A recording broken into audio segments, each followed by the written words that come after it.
देवउठौनी एकादशी व्रत की पौराणिक कथा। एक राजा के राज्य में सभी लोग एकादशी का व्रत रखते थे। प्रजा तथा नौकर चाकरों से लेकर पशुओं तक को एकादशी के दिन अन्न नहीं दिया जाता था।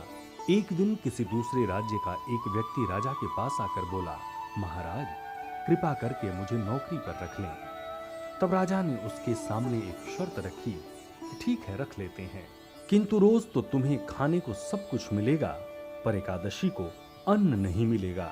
उस व्यक्ति ने उस समय हाँ कर ली, पर एकादशी के दिन जब उसे फलाहार का सामान दिया गया तो राजा के सामने जाकर गिड़गिड़ाने लगा, महाराज, इससे मेरा पेट नहीं भरेगा, मैं भूखा ही मर जाऊंगा, मुझे अन्न दे दो। राजा ने उसे शर्त की बात याद दिलाई, पर वह अन्न छोड़ने को राजी नहीं हुआ। तब राजा ने उसे आटा चावल आदि दिए। वो नित्य की तरह नदी पर पहुंचा और स्नान कर भोजन पकाने लगा। जब भोजन बन गया तो वो भगवान को बुलाने लगा, आओ भगवान, भोजन तैयार है। 15 दिन बाद अगली एकादशी को राजा से कहने लगा कि महाराज, मुझे दुगना सामान दीजिए। उस दिन तो मैं भूखा ही रह गया। राजा ने कारण पूछा तो उसने बताया कि हमारे साथ भगवान भी खाते हैं, इसलिए हम दोनों के लिए ये सामान पूरा नहीं होता। बुलाने पर पीतांबर धारण किए हुए भगवान चतुर्भुज रूप में आकर प्रेम से उसके साथ भोजन करने लगे। भोजनादि करके भगवान अंतर ध्यान हो गए तथा वो अपने काम पर चला गया। 15 दिन बाद अगली एकादशी को राजा से कहने लगा कि महाराज, मुझे दुगना सामान दीजिए। उस दिन तो मैं फिर भूखा रह गया। राजा ने कारण पूछा तो उसने बताया कि हमारे साथ भगवान भी खाते हैं, इसलिए हम दोनों के लिए यह सामान पूरा नहीं होता। ये सब सुनकर राजा को बड़ा आश्चर्य हुआ। वो बोला, मैं नहीं मान सकता कि भगवान तुम्हारे साथ खाते हैं।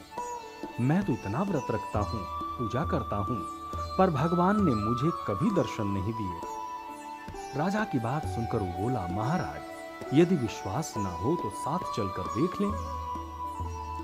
राजा एक पेड़ के पीछे छिपकर बैठ गया।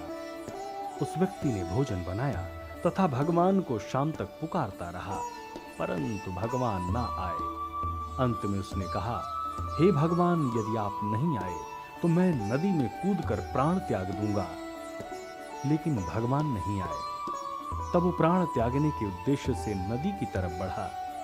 प्राण त्यागने का उसका दृढ़ इरादा जान शीघ्र ही भगवान ने प्रकट होकर उसे रोक लिया और साथ बैठकर भोजन करने लगे।